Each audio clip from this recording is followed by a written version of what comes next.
Katrai patiesībai ir savs viltojums, bet daži viltojumi ir daudz nāvējošāki savā maldināšanā un plašākā iedarbībā nekā citi, un tiem būs lielāka loma lielajā cīņā starp Kristu un Sātanu. Mācība par cilvēka dabisko nemirstību, kas vispirms tika aizgūta no pagānu filozofijas un kompromisa laika, diemžēl iekļauta kristīgajā ticībā un ir skaidrā pretrunā ar to, ko Bībele skaidri saka, ka mirušie neko nezina.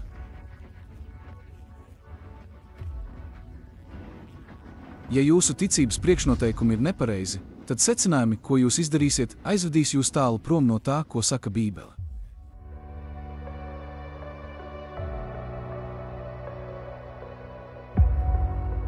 Ja kāds tic, ka cilvēkam nāves brīdī ir apziņa, tad ir loģiski saprotams, ka mirušo gari var atgriezties un parādīties dzīvajiem šajā dzīvē. Pirmo reizi tas tika pateikts Ēdenes dārzā, kad Sātans sacīja Ievai: jūs noteikti nemirsiet, un ir radījis priekšnoteikums mūsdienu spirituālismam.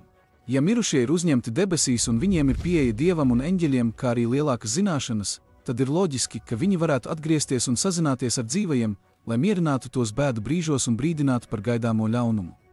Šī maldīgā pārliecība apvienojumā ar Sātana spēju atdarināt mirušo ģimenes locekļu vai draugu izskatu maldina daudzus.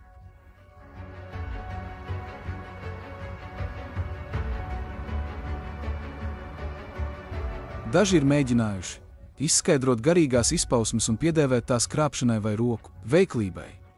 Taču tā atkal ir vēl viena maldināšana. Foksa māsu mājās Ņujorkas štata augšdaļā 19. gadsimta sākumā tika sadzirdēti noslēpumaini grabēšanas trokšņi. Daži apgalvoja, ka tas noticis tāpēc, ko bērni darījuši, taču tas nebija viltības vai veiklības rezultāts, bet gan tiešais ļauno garu darbs. Daudzus sagrābs pārliecība, ka spiritisms ir tikai cilvēku mahinācijas, nevis pārdabiska parādība. Šādu darbību rezultātu minimizēšana ir veiksmīgs veids, kā panākt, lai cilvēki noticētu, ka paziņotās briesmas nav bīstamas.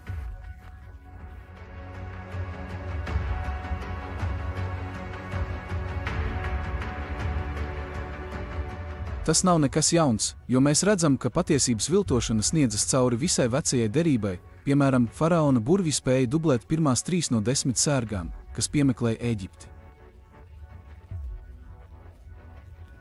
Laika gaitā Sātans ir pielāgojis savus maldus, lai tie atbilstu dažāda vecuma un šķiru cilvēkiem, un daži no tiem ir bijuši smalkāki un izsmalcinātāki, bet citi acīm redzamāki un atklātāki. Diemžēl arī kristīgā ticība nav palikusi bez uzbrukumiem, un ideja, ka cilvēki uzreiz pēc nāves nonāk debesīs, ir viena no nāvējošākajām un maldinošākajām, jo virspusēji tā izklausās mierinoši, taču tai nav nekāda bibliska pamata.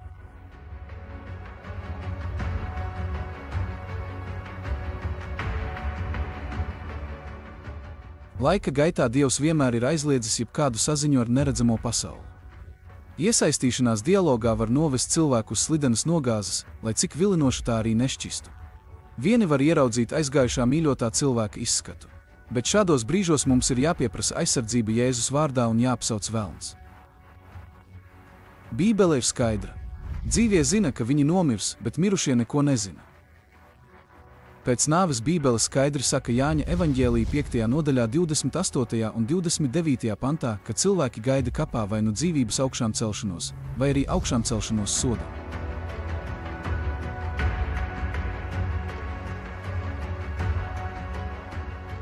Sātans ir gatavojis pasauli pēdējai lielajai pievilšanai, kas nāks ar viltīgiem un tiešiem uzbrukumiem patiesībai, ka mirušie neko nezina, un tie nesīs augļus viņam pasaules noslēgumā. Tikai tie, kas paļaujas uz Dievu vārdu, nevis uz savām maņām, būs pasargāti no pēdējās maldināšanas, uz kuru norāda Atklāsme 16. nodaļa, kad 3 nešķīstie gari pulcēs pasauli uz Armagedona kauju. Šodien paļaujieties uz Dievu vārdu un pārliecinieties, ka uz katru svarīgāko jautājumu par savu likteni jums ir atbilde no autoritatīvā Dieva vārda avota.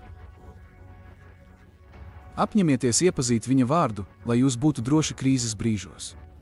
Kad jūs pārņem šaubas un vilšanās, lai jūs būtu droši no šiem Sātana uzbrukumiem.